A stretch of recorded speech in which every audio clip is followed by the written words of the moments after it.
அன்பான அல்லாஹின் நல்லடியார்களே, அல்லாஹுடைய பேரருளால் புனிதமான துல்ஹிஜ்ஜாவுடைய நாட்களை எதிர்கொள்ளவிருக்கிறோம். ஹஜ்ஜுடைய நாட்கள், குர்பானியுடைய நாட்கள், இன்ன பிற அமல்களுடைய நாட்களாக இருக்கிறது. இந்த துல்ஹஜ் 10 நாம் கடைபிடிக்க வேண்டிய சில அமல்கள் குறித்து நினைவுபடுத்த விரும்புகிறேன். இந்த துல்ஹஜ் பிறையில் 9வது நாள், அதாவது அரஃபாவுடைய நாளை பொறுத்தவரை அன்றைக்கு நோன்பு வைப்பது ஒரு வலியுறுத்தப்பட்ட சுன்னத். அது குறித்து பல ஹதீஸுகள் வந்திருக்கிறது. நபி ஸல்லல்லாஹு அலைஹி வஸல்லம் அவர்கள் சொன்னார்கள், அரஃபாவுடைய நாள் நோன்பு வைப்பதனால் கடந்த ஆண்டின் பாவம், வரக்கூடிய ஆண்டினுடைய பாவம், 2 ஆண்டுகளுடைய பாவங்கள் மன்னிக்கப்படுவதை நான் ஆதரவு வைக்கிறேன்னு சொன்னான். அப்போ 2 வருஷ பாவங்கள் மன்னிக்கப்படுது.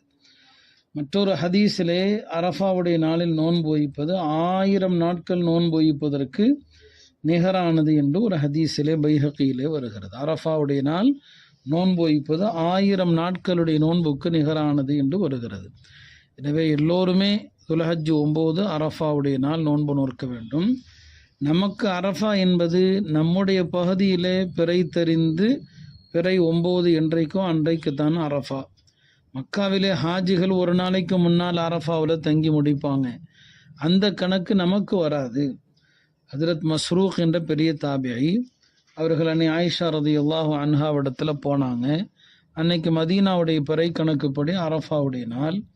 இப்போ அன்னை ஆயிஷா அவர்கள் தன்னுடைய பணியாளர்கிட்ட சொன்னாங்க, மஸ்ரூக்குக்கு தேன் புகட்டுங்கள் என்று, தேன் புகட்டுங்கள் என்பதாக. அப்போ அவர் அதாவது மஸ்ரூக் அவர்கள் அன்னை ஆயிஷா அவர்கள் வீட்டுக்கு வந்தபோது எனக்கு ஏதாவது குடிக்க கொடுங்கள் என்பதாக சொன்னார். அன்னை ஆயிஷா அவர்கள் அவருக்கு தேன் கொடுங்கள் என்று சொல்லிவிட்டு அவர்கிட்ட கேட்டாங்க, என்ன மஸ்ரூக், இன்னைக்கு நோன்பு வைக்கலையா நீங்கள் அப்படின்னு கேட்டாங்க. இன்னைக்கு அரஃபாவுடைய நாள் ஆச்சு, நோன்பு இல்லையான்னு சொல்லி. அவர் சொன்னார், இல்லை நான் நோன்பு வைக்கல, ஏன்னா இன்னைக்கு ஈதுடைய நாளாக இருக்குமோ, ஒரு நாள் முன்னால் பருத்தெரிஞ்சிருந்தா 10 இல்லையா, இப்போ ஈதுல் அல்ஹாவாக இருக்குமோ நான் பயப்படுறேன்னு சொன்னாங்க.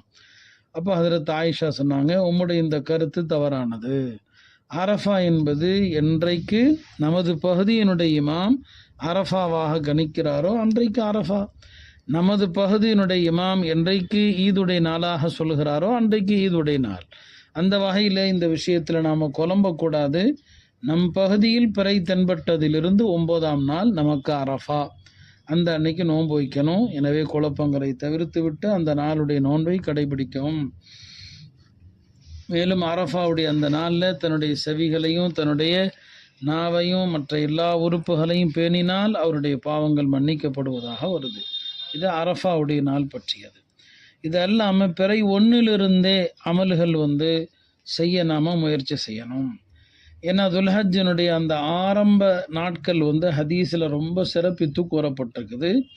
நபி ஸல்லல்லாஹு அலைஹி வஸல்லம் அவர்கள் சொல்லுவாங்க, இந்த 10 நாட்களில் செய்யப்படுகிற அமல்கள் அல்லாஹ்விடத்தில் விருப்பமாக இருப்பதை போல் வேறு எந்த நாளுடைய அமலும் கிடையாதுன்னு சொல்லுவாங்க. அந்த அளவுக்கு இந்த நாட்கள் ரொம்ப சிறந்த நாளாக கருதப்படுது.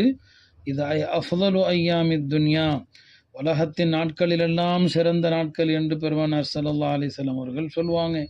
இந்த நாட்களில் அதிகமாக தஸ்பீஹ் செய்யுங்கள், சுப்ஹானல்லாஹ் சொல்லுங்கள், அல்ஹம்துலில்லாஹ் சொல்லுங்கள், லா இலாஹ இல்லல்லாஹ் சொல்லுங்கள், அல்லாஹு அக்பர் சொல்லுங்கள் என்பதாக சொன்னாங்க.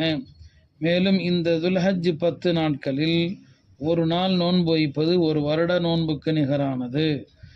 இந்த நாட்களுடைய இரவில் நின்று தஹஜ்ஜத் தொழுவது லைலத்துல் கத்ருடைய இரவில் தஹஜ்ஜத் தொழுத நன்மை என்று திருமதியிலே ஹதீஸ் வருகிறது. பாருங்கள், இந்த 10 நாட்கள், இந்த துல்ஹஜ் 9 வரைக்கும் பிறை 1லிருந்து நீங்கள் நோன்பு வச்சிங்கன்னா ஒவ்வொரு நோன்புக்கும் ஒரு வருஷ நோன்புடைய நன்மை.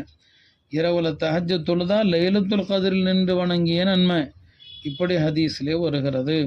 அந்த வகையில் இந்த நாட்களுடைய அந்த நோன்பையும் கடைபிடியுங்கள். அனஸ் ரலியல்லாஹு அன்ஹு அவர்கள் சொன்னாங்க, இவ்வாறு சொல்லப்பட்டு வந்தது, இந்த துல்ஹஜ்ஜினுடைய ஒவ்வொரு நாளும் 1000 நாளுக்கு சமமானது, அரஃபாவுடைய நாள் 10,000 நாளுக்கு சமமானது என்று நாங்கள் பேசி வந்தோம் என்று ஹஜ்ரத் அனஸ் ரலியல்லாஹு அன்ஹு அவர்கள் சொல்கிறாங்க. எனவே அருமையானவர்களே, இந்த அற்புதமான நாட்களுடைய நன்மைகளை தவறவிட வேண்டாம். துல்ஹஜ் 1லிருந்து நோன்பு வைங்க, ஆரம்ப நாட்கள். இந்த 8 வரைக்கும் நோன்பு நோற்பது நஃபிலான நோன்பாக கருதப்படும். துல்ஹஜ் 9 அரஃபாவுடைய நாள் அன்றைக்கு நோன்பு வைப்பது சுன்னத்தை முஅக்கதா வலியுறுத்தப்பட்ட சுன்னத்தாக இருக்கிறது. எனவே இந்த நாட்களுடைய நோன்புகளை தவற விடாமல் இதர அமல்களையும் கடைபிடித்து அல்லாஹ்வுடைய பொருத்தத்தை பெற முயற்சிப்போமாக. வ ஆஹிரு தஅவானா அல்ஹம்துலில்லாஹி ரப்பில் ஆலமீன்.